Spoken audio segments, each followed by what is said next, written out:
Dengan mengucap Bismillahirrahmanirrahim, saya luncurkan Core Values ASN berakhlak dan Employer Branding ASN bangga melayani bangsa. Tahun 2021, Presiden Jokowi secara resmi meluncurkan core value atau nilai dasar ASN yaitu berakhlak. Dengan employer brandingnya adalah bangga melayani bangsa. Berakhlak diluncurkan untuk menyeragamkan nilai-nilai dasar ASN yang saat ini masih bervariasi di setiap instansi pemerintah, baik di pusat maupun di daerah. Tapi mengapa pemerintah merasa perlu untuk mengeluarkan core value berakhlak ini? Apa urgensinya? Dan apa itu berakhlak? Mari kita bahas bersama-sama di video ini bersama saya, Raditya Harta Romanto, peserta pelatihan dasar Kemendikbudristek tahun 2022.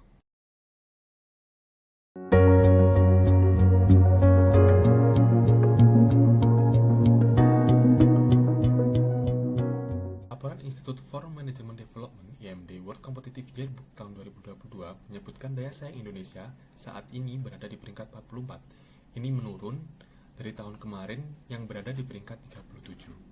Bahkan di ASEAN, Indonesia masih kalah dibanding dengan Singapura. Salah satu poin penilaiannya adalah government efficiency, di mana Indonesia berada di peringkat 35.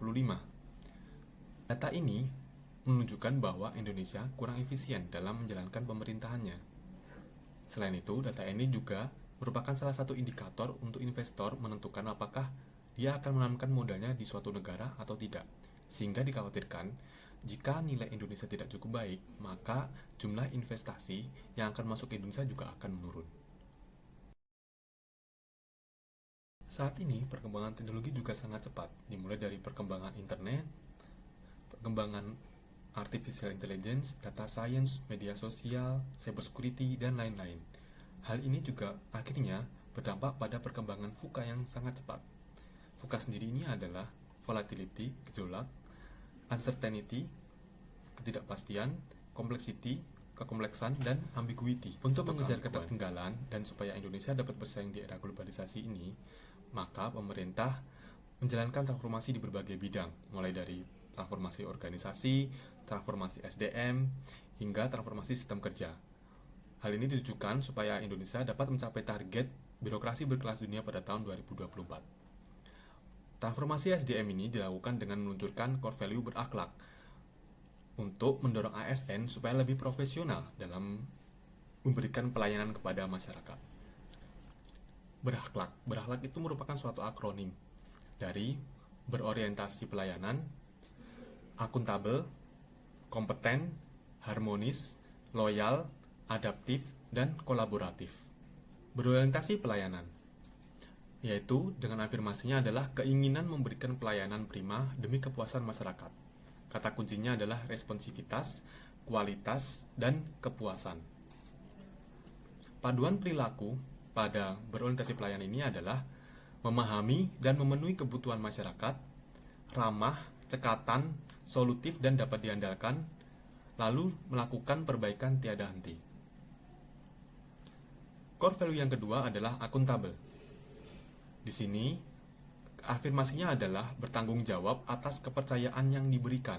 Kata kuncinya adalah integritas, komitmen, dapat dipercaya, dan transparan. Panduan perilakunya adalah melakukan tugas, jujur, bertanggung jawab, cermat, disiplin, dan berintegritas.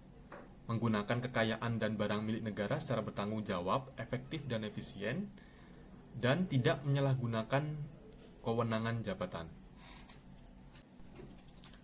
Core value yang ketiga adalah kompeten, dengan afirmasi terus belajar dan mengembangkan kapabilitas. Kata kuncinya adalah kinerja terbaik, sukses, keberhasilan, learning agility, dan ahli di bidangnya.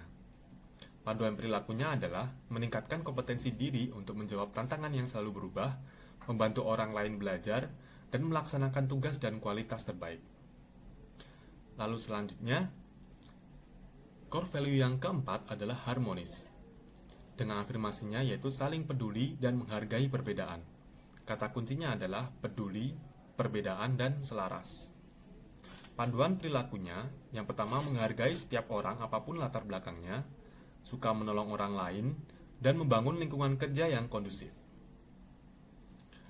Lalu core value yang kelima adalah loyal, yaitu berdedikasi dan mengutamakan kepentingan bangsa dan negara.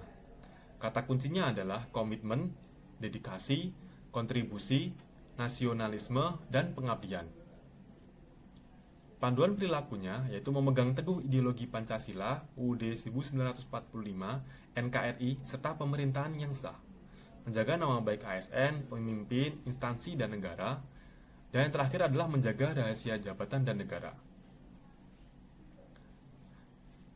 Core value yang keenam adalah adaptif. Dengan afirmasi, terus berinovasi dan antusias dalam menggerakkan serta menghadapi perubahan. Kata kuncinya adalah inovasi, antusias terhadap perubahan, dan proaktif. Panduan perilakunya adalah cepat menyesuaikan diri menghadapi perubahan, terus berinovasi mengembangkan kreativitas, dan bertindak positif. Lalu core value yang terakhir, yaitu kolaboratif. Dengan afirmasi, membangun kerjasama yang sinergis. Kata kuncinya adalah kesediaan bekerja sama dan sinergi untuk hasil kerja yang lebih baik. Panduan perilakunya adalah memberi kesempatan kepada berbagai pihak untuk berkontribusi, lalu terbuka dalam bekerja sama untuk menghasilkan nilai tambah, menggerakkan pemanfaatan berbagai sumber daya untuk tujuan bersama. 3 tokoh ASN berakhlak menurut saya, yang pertama adalah Gubernur Jawa Barat Ridwan Kamil. Beberapa penghargaan yang beliau dapat, seperti penyerapan investasi tertinggi dan peringkat kedua layanan investasi terbaik di Indonesia pada tahun 2021 ketika beliau menjabat sebagai Gubernur Jawa Barat. Lalu yang kedua, yaitu BI Award sebagai provinsi terbaik dalam perluasan layanan sistem pembayaran digital melalui QRIS. Lalu ada juga penghargaan Best Governor for Healthcare and Action Against Pandemic dan Best Governor for E-Government and Digital Innovation dalam People of the Year tahun 2021. Hal ini menunjukkan beliau memiliki salah satu core value yaitu adaptif. Di ketika pandemi kemarin, beliau dapat mengeluarkan kebijakan-kebijakan yang dapat membantu Jawa Barat keluar dari situasi pandemi dengan baik. Lalu yang kedua adalah Menteri Keuangan Ibu Sri Mulyani. Beberapa penghargaan internasional pernah beliau peroleh.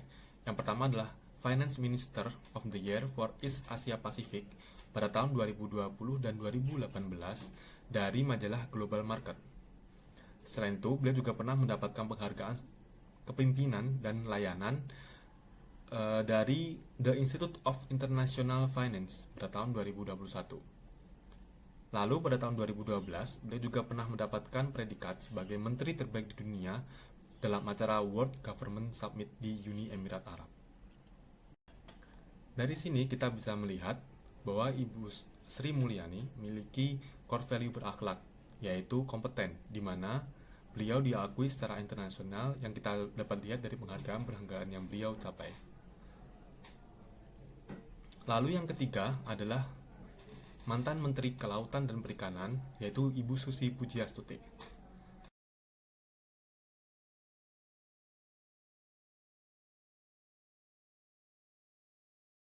Beberapa kebijakan beliau yang populer, yaitu penenggelaman kapal pencuri ikan, larangan alat tangkap ikan centrang yang merusak lingkungan, dan juga larangan ekspor benih lobster, kepiting, dan rajungan. Hal ini menunjukkan beliau memiliki core value berakhlak, yaitu loyal kali ini, di mana beliau melakukan kebijakan-kebijakan ketemu lagi di kesempatan mensejahterakan ASN bangga melayani bangsa. Wassalamualaikum warahmatullahi wabarakatuh.